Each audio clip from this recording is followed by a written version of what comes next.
In our show, whenever you're going to see a fish recipe, it's mostly going to be by head chef, and it's mostly going to be from the region of East India, Kolkata, Bengali fish curries, or from Northeast India, or maybe from the South India, Konkani fish.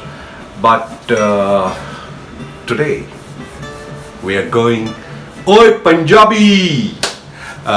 So I'm going to be cooking fish this time, and I'm cooking a Punjabi tomato fish curry.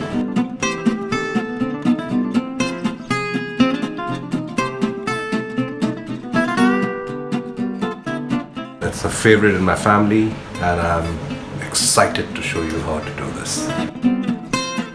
From our region, Punjab.